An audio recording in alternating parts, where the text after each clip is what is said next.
वो रहनुमा है जो जुल्म को दूर करके इंसानियत को इंसाफ से भर देगा।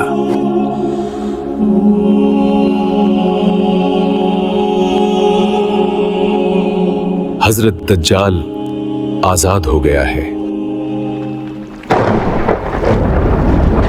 समुंदर के बीच एक पुरअसरार जजीरा और वहां जंजीरों में कैद एक शख्स जो इंतजार कर रहा है। और नबी सल्लल्लाहु अलैहि वसल्लम ने फरमाया, उसका फितना दुनिया का सबसे बड़ा इम्तिहान होगा।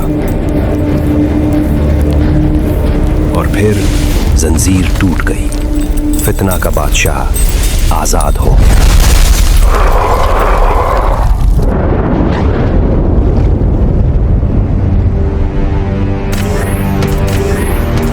वो जजीरा के कैद से निकला फितना समुंदर की लहरों की तरह दुनिया पर छा गया।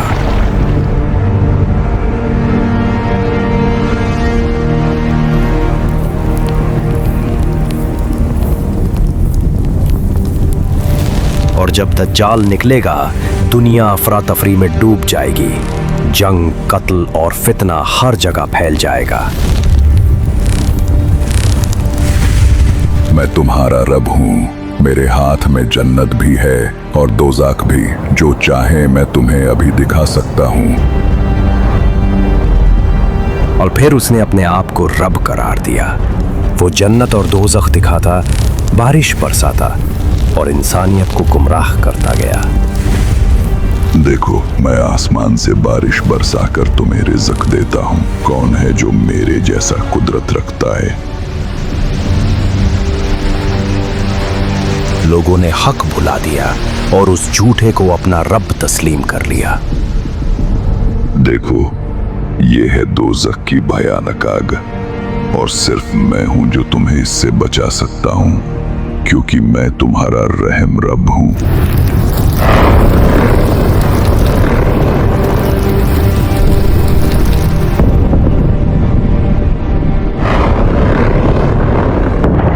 फितने की आग इतनी तेज थी कि हजारों इंसान उसके वादों पर ईमान ले आए। देखो, ये है जन्नत के हसीन बाग। नदियां बह रही हैं जो सिर्फ मेरी इत्ताअत करने वालों की है। नबी सल्लल्लाहु अलैहि वसल्लम ने फरमाया, उसके साथ जन्नत और दोज़ख होंगे, मगर उसकी जन्नत हकीकत में दोज़ख होगी।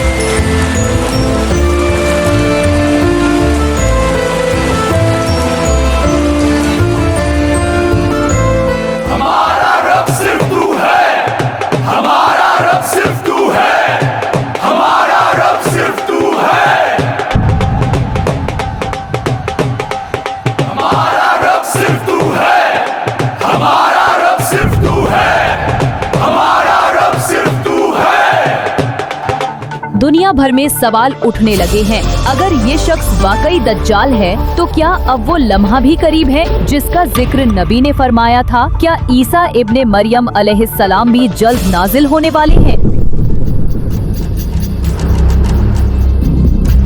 और फिर जब उसने सुना कि ईसा इब्न मरियम जल्दी नाजिल होने वाले हैं, उसके चेहरे का रंग उड़ गया और दिल में एक अजनबी खौफ उतर गया।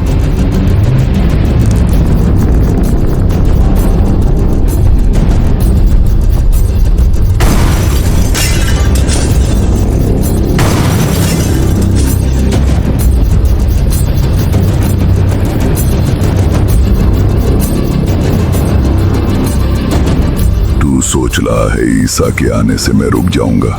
मैं हर ईमान को तोड़ने वाला कुदरत हूं और तू सिर्फ एक इंसान है।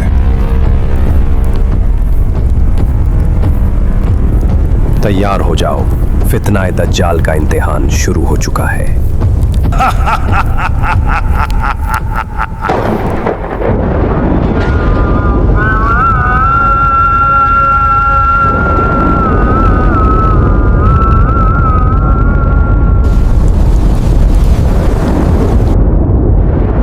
फिर ईसा इब्ने मरियम उतरे, सफेद चमकते लिबास में, और उनके चेहरे से बूंदें टपक रही थीं जो मोती की तरह चमक रही थीं।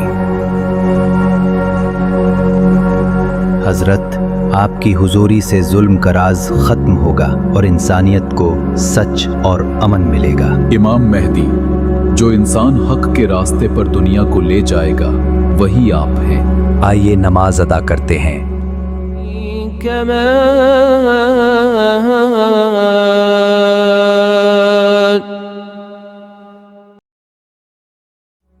या अल्लाह, तू रहमान, तू रहीम, इंसानियत पर अपना नूर नाजिल फरमा, जुल्म का राज खत्म कर, हक और सच को कायम कर, हिदायत और सब्र का नूर हमारी रूहों में भर दे, फितना और झूठ को दूर कर और दुनिया को अमन और इंसाफ से नवाज दे।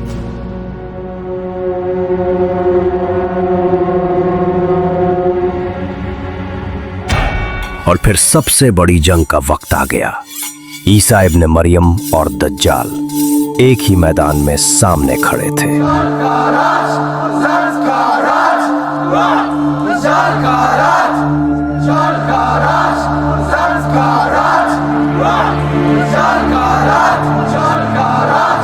और फिर लोग उसके नारे लगा रहे थे, उसको अपना रब मानकर ईसा इब्ने मरियम के खिलाफ जंग के लिए खड़े हो गए। इतनी छोटी सी तादाद, तुम्हारे सारे इरादे बस हवा हो जाएंगे।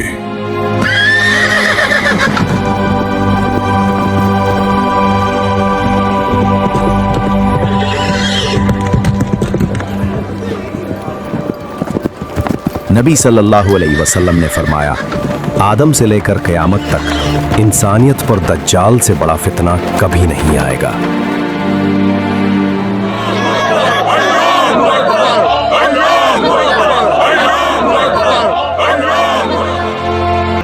राज कायम करो।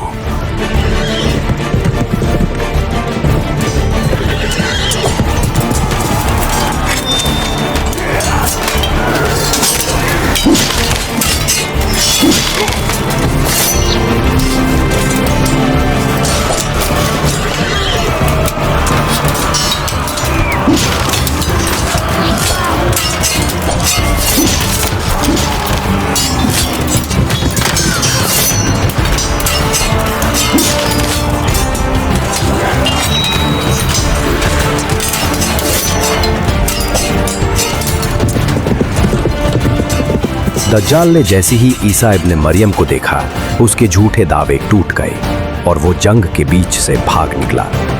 और जब ईसा इब्ने मरियम उसके करीब गए, वो नमक पानी में घुलने जैसा पिघल गया और फिर बावजूद पर उसका अंजाम हुआ। हजरत, मेरी गलतियों के लिए माफी चाहता हूँ। अब मैं सिर्फ हक की राह चुनूंगा। हजरत, माफ कर दो। और तुम्हारा रब सिर्फ एक है, उसके सिवा कोई माबूद नहीं।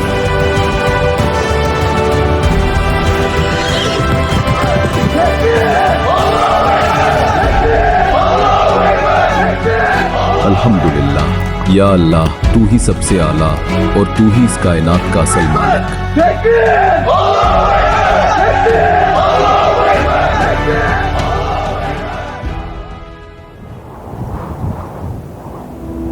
और फिर एक फरिश्ता ईसा इब्ने मरियम को खबर देता है, यह ईसा इब्न मरियम खुदा का पैगाम है। एक नया फितना उभरने को है। याजूज और माजूज की दीवार टूटने वाली है। वो जमीन पर फैलने वाले हैं। उनका तूफान सब कुछ लपेट लेगा।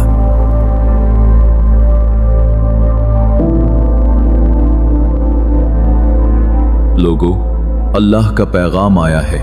वो कौम जिसका जिक्र तुमने सुना था, याजूज और माजूज अब कैद से निकल चुके हैं और इंसानियत के लिए एक नया इम्तिहान लेकर आ रही है। भागो नहीं, ईमान के साथ चलना है।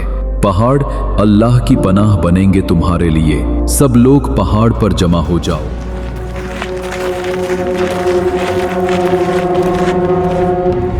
और जब याजूज माजूज खोल दिए जाएंगे, वो हर बुलंद जगह से तेजी से निकल पड़ेंगे।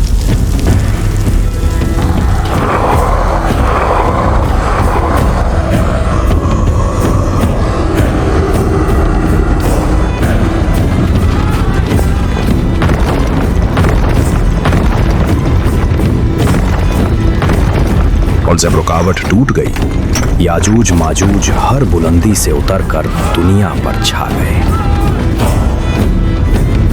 सब लोग जमा हुए तूर पर बैतुल मुक़द्दस के करीब अल्लाह की पनाह के साए तले।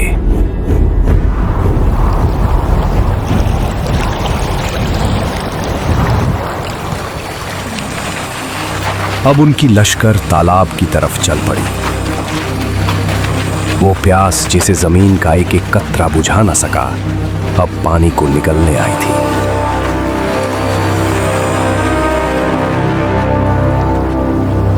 सूरह अल मुल्क में अल्लाह फरमाता है, और अगर हम तुम्हारा पानी जमीन के अंदर घुसा दें तो कौन है जो तुम्हें नया बहता हुआ पानी ला सके। वो फौज आई जिसने तालाब को भी सुखा दिया और पीछे वालों के लिए सिर्फ खाली मिट्टी बची थी।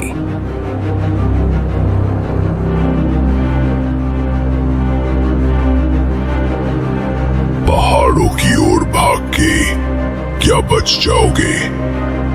हम आग की तरह चढ़कर आएंगे और तुम्हारी चीखों से जमीन लरज उठेगी।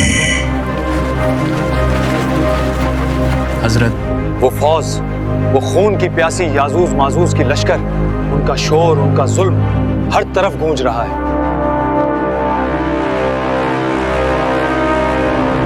या अल्लाह, तू रहमान, तू रहीम, और तेरे सिवा कोई कुव्वत नहीं।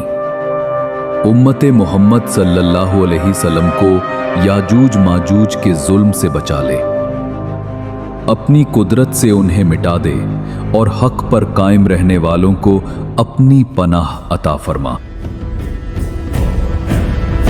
अल्लाह ने उनकी गर्दनों पर अजाबी कीड़े छोड़े जो रूह तक घुस गए।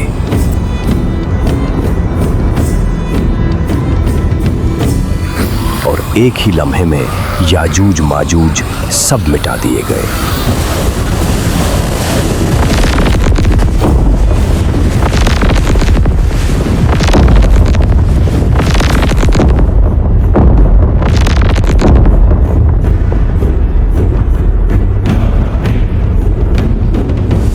याजूज माजूज के जिस्म जमीन को बदबू और गंदगी से भर देते हैं। फिर अल्लाह एक शिद्दत भरी बारिश भेजता है जो उनके निशान मिटाकर उन्हें समुंदर के अंदर बहा देती है।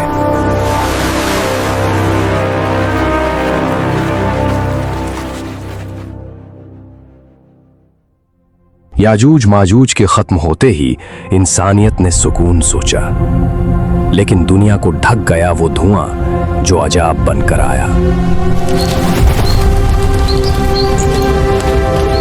ताज़ा खबर, एक रहस्यमयी काला धुआं दुनिया के कई शहरों में तेजी से फैल रहा है। सरकार ने लोगों से घरों में ही रहने की अपील की है। ये धुंध क्या है, कोई नहीं जानता।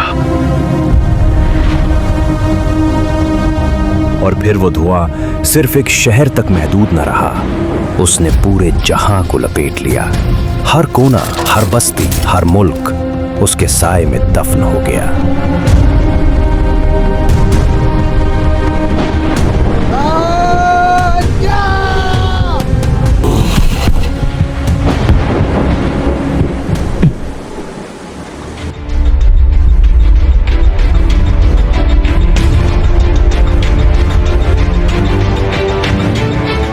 आसमान से उतरने वाला वो धुआं इंसान के चेहरों को अंधेरे में दबा देगा।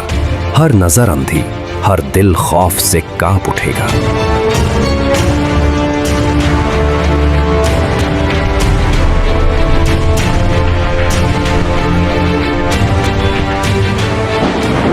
पूरी दुनिया एक गहरे धुआं से ढक चुकी है।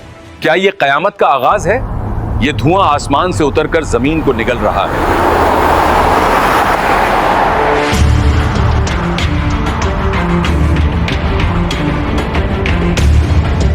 हर सांस में जहर घुल रहा है, लेकिन ये सिर्फ शुरुआत है। अगर हम अल्लाह के रास्ते पर ना चलें तो इंसानियत का अंजाम और भी खौफनाक होगा। और फिर वो धुआं जिसने इंसानियत को घुटनों पर मजबूर कर दिया था, अल्लाह के हुक्म से धीरे धीरे हट गया, लेकिन दुनिया को छोड़ गया अगले खौफनाक इम्तिहान के लिए।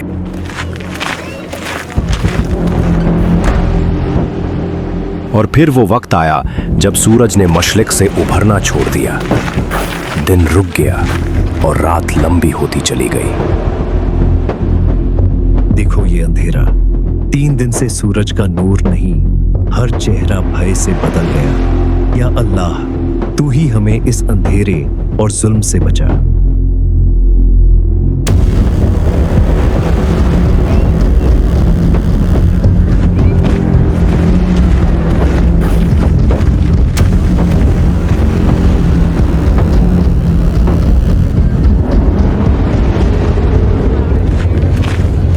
और फिर एक दिन सूरज मगरिब से उभरकर इंसानियत के लिए आखिरी निशानी बन गया। सूरज निकल गया, रोशनी वापस आ गई, लेकिन ये अंधेरा और धुआं, ये मंजर अभी भी सब कुछ खौफनाक है। नबी सल्लल्लाहु अलैहि वसल्लम ने फरमाया कि क़यामत के करीब 10 बड़ी निशानियां ज़ाहिर होंगी। उनमें से एक होगी दब्बतुल अर्ज़।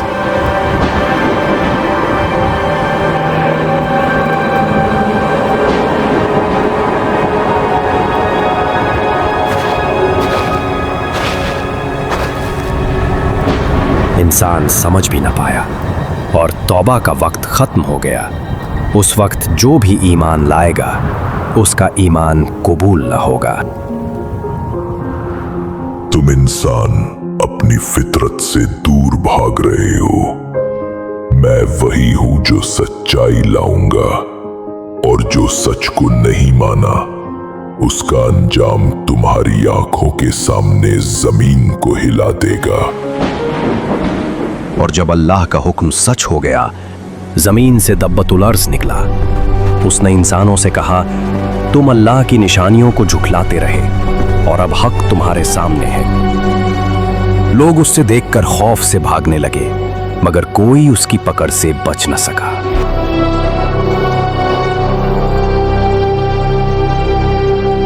चेहरे हर इंसान का असली रंग दिखाता है। जिसका चेहरा सफेद होगा उसको जन्नत मुबारक, और जिसका काला होगा उसको दोज़ख की खौफनाक आग में उतार दिया जाएगा।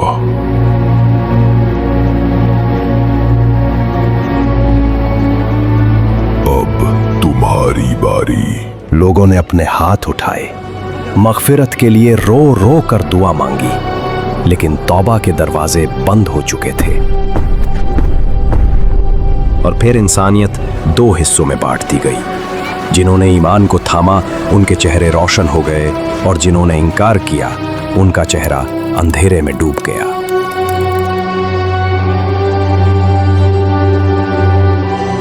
और जब दबातुल अर्ज़ अपना काम पूरा कर चुका तो वो अल्लाह के हुक्म से वापस मिट्टी में समा गया। उसका काम था फैसला करना, और वो फैसला हो गया।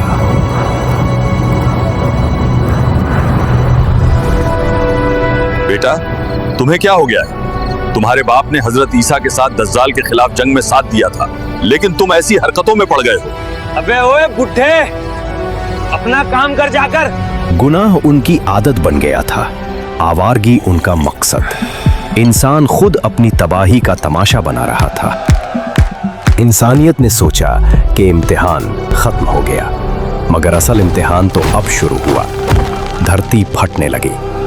एक तरफ मशरिक में ज़लज़ला, दूसरी तरफ मगरिब में, और तीसरी अरब की सरजमीन में। ये थी वो धरती का निकल जाना जो नबी सल्लल्लाहु अलैहि वसल्लम ने पहले ही बता दिया था। अभी तक तकरीबन 3 जगह पर जमीन के धंस जाने के वाकयात पेश आ चुके हैं।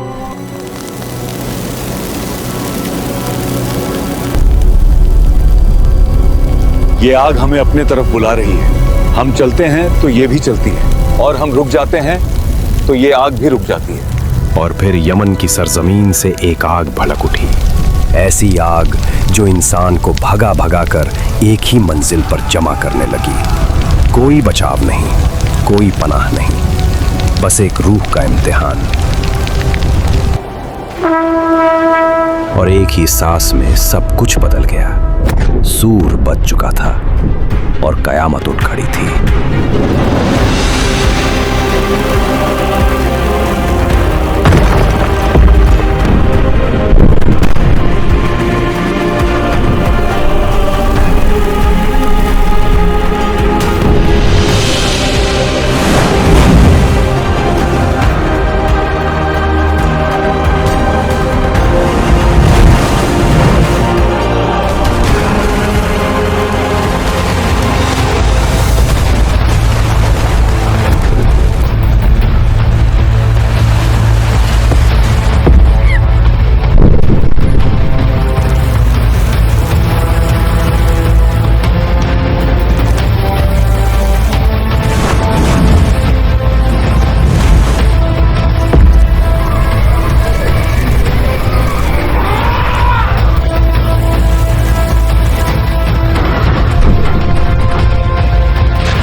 और उन्होंने अल्लाह की कदर न की जैसा उसकी कदर करने का हक था। और क़यामत के दिन सारी ज़मीन उसके कब्ज़े में होगी और उसकी कुदरत से तमाम आसमान लपेटे हुए होंगे। तो जब सूर में फूंक मारी जाएगी तो न उनके बीच रिश्ते रहेंगे और न एक दूसरे की बात पूछेंगे। तो जिनके पलड़े भारी होंगे वही कामयाब होने वाले होंगे और जिनके पलड़े हल्के होंगे तो ये वही होंगे जिन्होंने अपनी जानों को नुकसान में डाला। वे हमेशा दोज़ख में रहेंगे।